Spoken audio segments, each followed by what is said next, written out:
Mike Muse, Kelly Carter, Clayton Davis. You guys, where do we begin? Kelly, let's start with where we just ended. Best Picture, no Macbeth.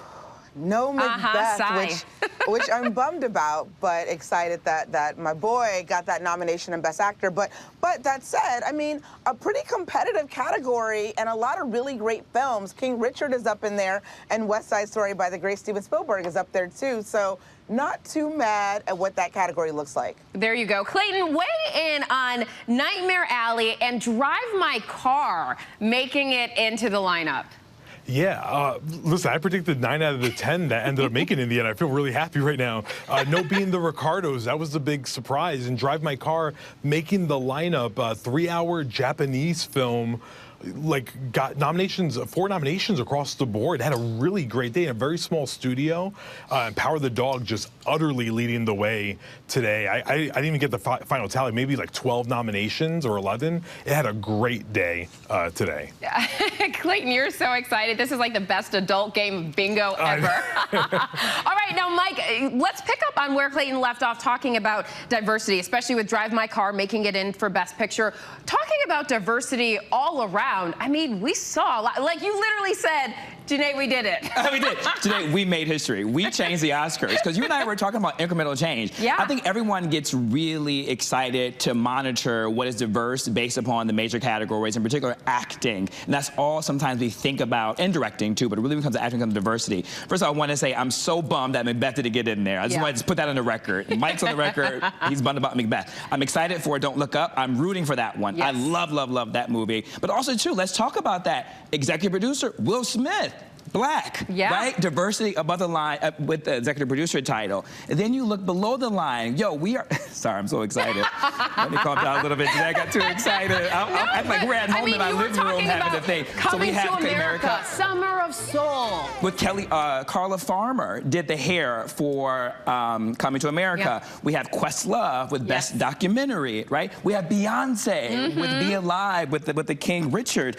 So then we have, I mean, the best was a supporting actress category. Oh, we already talked about that one as lead well. Actor, but the lead actor, that's what you and I were talking about, where you have Denzel Washington, Will Smith, and then you have Javier Bardem with being the Ricardo. So the majority of that category are people of color. And so then you start to look below the line, above the line, and I really have to say that this Oscars is diverse. Is it 100%? No. But it talks about the incremental change we're talking about, and I think it had something to do with the largest voting that they've had for this year's of any Oscars in the history, with the addition of additional 35% increase. I really think we have to credit to the membership department of the Academy and how they've actively went out to recruit diverse members in each category, and how they actively went out to look at the studios, distributors, and talent agencies to talk about their talent on how to engage to make sure we be the change that we want to see. Yes. This is exciting. It is. We are seeing a lot of that incremental change. And Kelly, I want to bring you in to talk about diversity and to talk about your girl Beyonce, because she got it, Kelly. Listen, bow down to the queen. Beyonce, listen, don't you want to see Beyonce get up there on an Oscar stage and accept and especially after what many thought were a couple snubs in the past. Absolutely, absolutely. So look, I would love to see her perform. I think she probably will. That would be really exciting. But really, just getting that nomination is amazing, and I think this is a good thing for her to wake up to this morning. She's done so much over the years. We've had, you know, she's a Grammy winner. She's a presence. She, you know, stopped the world when she drops music. And now she is an Oscar nominee, and that's something she can add to her many long line of accolades, and that's awesome. Yes, it absolutely is. Okay, let's talk about lead actress Clayton. Kristen Stewart, I see your face. You're so ready to talk about this. Oh my Kristen Stewart for Spencer.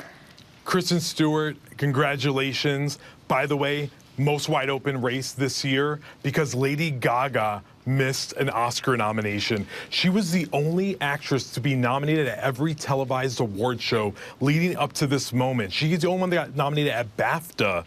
There's no BAFTA nominees here at the Oscar. And you're laughing it off. This is crazy. Like, we don't know what's going to happen now. I don't know who wins the Oscar. And I just spoke about this yesterday, that Gaga was vulnerable, and people didn't believe me and didn't see that she was probably vulnerable. I think this was a really wide open race, and now I don't know who wins it in the end. And Kelly, you weigh in on that. For lead actress, because this does look very wide open, where do you think this could go?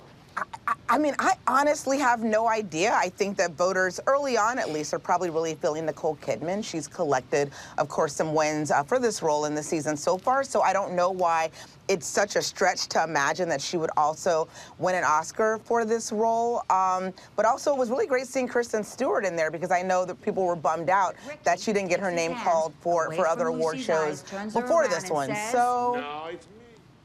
Yeah, so we will see. Mike, I want to bring you in on lead actor. Now, talk to me. We were talking about how that category now is majority diversity.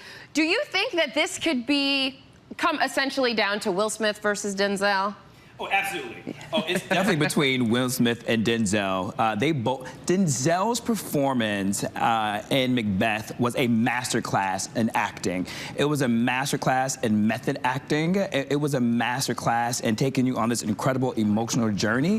What Denzel had to do in this role was both physical and also too emotional, and also too having to be vulnerable. There's a lot of other people who got nominated that didn't have to stretch as much as they did. Now, with the exception of Benedict Cumberbatch, his role for the entire time, 2+ hours, was nothing but vulnerability. And so to keep that presence of vulnerability for 2+ hours is challenging. And so I literally think it's between those three, actually.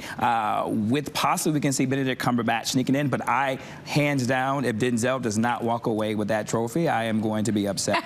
You know, that's a really good point about Benedict Cumberbatch, and I read that because of how deep that acting had to be, that his method was to be in character the whole time on set, to the point that it actually irritated Jesse Plemons at some point. But let's talk about Power of the Dog, and that compared to which one? Dune. Because, Clayton, you said that both of them were going to have a big morning, and they did. Break down how they're similar, how they differ, and the kind of morning they've had. Dune is really interesting because it got the exact number of nominations I predicted. It got 10, but it missed Best Director, which was huge because Dune, by the way, is the 6th film to ever be nominated in every single technical category. It got adapted screenplay. It got picture. I thought adapted screenplay was the one it was going to miss, and it missed director. So that's huge. But Power of the Dog, by traditional Oscar standards, has everything it needs right now to win Best Picture. It overperformed. It showed up in production design. It got film editing, sound, a double supporting actor nomination. This is a really good day for Netflix, and I think that they're going to be very dangerous in the second half of the season. They may have finally hit their Best Picture winner. And that will be very interesting to see for a streaming service, especially. Kelly, I want to bring you in to talk about more on the diversity, but Ariana DeBose specifically and West Side Story. Talk about the importance of that nomination. That nomination is so important for so many reasons. You know, you have a Afro-Latina woman who also is a queer woman, and I think she constantly is representing the communities, and I think that it would be so great to see her win. But also, if we go back a year ago, the thing that we were talking about was a lack of Latinx representation across the board at this award show. And the one thing that I know I was saying, and I know that Clayton was saying, is if West Side Story came out this year, we would be having a different conversation. But also, we live in a world where we shouldn't really be waiting on one film to change the narrative for us with regards to representation. That said, I'm really happy to see Ariana in the mix, and I think we're going to see a lot more from her in the future because of this. And really incredible that Steven Spielberg nominated for Best Director. He has been nominated in 6 different decades. That is insane to just wrap your mind around. So we will see how that shakes out. But let's talk about the diversity in that category with directors, especially on the heels of the year that Chloe Zhao had last year. Clayton, you want to weigh in on that? Yeah, we have Hamaguchi, who directed Drive My Car. This is the second year in a row we've had Asian directors nominated, and it was for an international feature. Again, I can't stress this enough. A 3-hour Japanese film. It's very meditative, and it broke through very late. It's a very small studio, Janus Films, that handled it, and it's done very, very well in the precursors.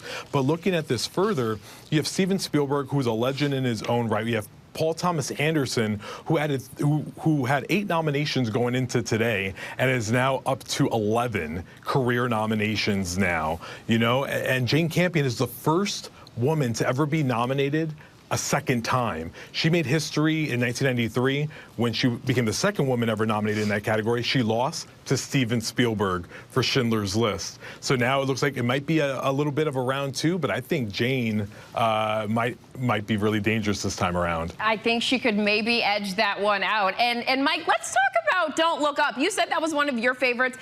I really like that movie. Critics weren't such huge fans of it. Which I don't even like the critics anymore because of that. Like, I was so angry at them for not giving Don't Look Up the love that it did. But to what Clayton was coming on from about directors, I think Adam McKay got snubbed for the fact of Don't Look Up. Don't Look Up was, to me, one of the best satirically made films I've seen in a very long time. It was very nuanced. So especially the topic that it took on. It exactly was a topic. It was nuanced, and it was something for everyone, and it made everyone question everything. Literally. And to have that all-star cast, to keep the all-star cast intact, to keep the storyline intact, to keep the pacing of it intact, to make sure you don't go too heavy on one side, that's directing. And so I'm upset that he got snubbed today. What's also too interesting, though, about diversity, when you look at, you know, I talked about Will Smith as the executive producer, but then you think about the diversity of color on the screen. And there's always this narrative of that, you know, people of color cannot carry films.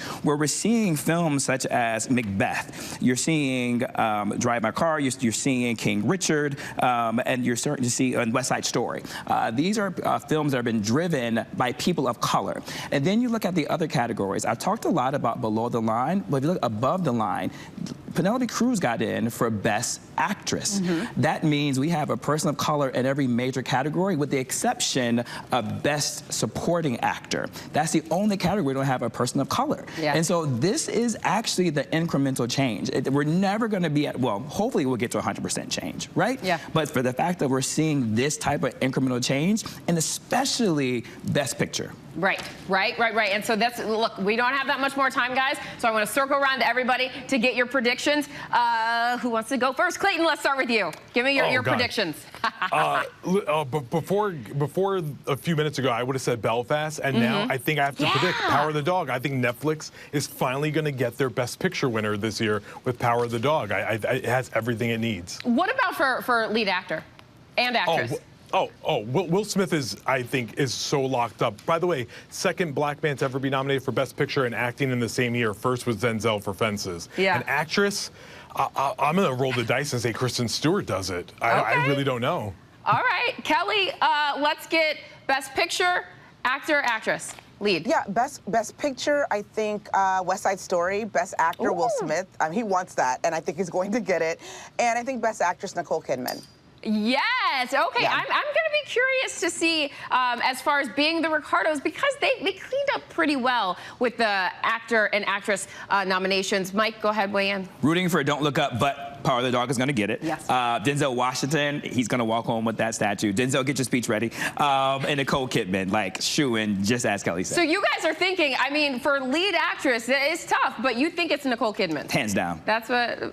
All right, we're going to see, guys. We're going to see. We're going to be following this through. We will see how it all shakes out. Mike Muse, Kelly Carter, Clayton Davis, thank you all so much for joining us. And we should mention Kelly's new entertainment podcast, Close Up, debuts tomorrow, so be sure to check that out and watch this year's Oscars on Sunday, March 27th at 8/7 Central on ABC. Hi everyone, George Stephanopoulos here. Thanks for checking out the ABC News YouTube channel. If you'd like to get more videos, show highlights, and watch live event coverage, click on the right over here to subscribe to our channel, and don't forget to download the ABC News app for breaking news alerts. Thanks for watching.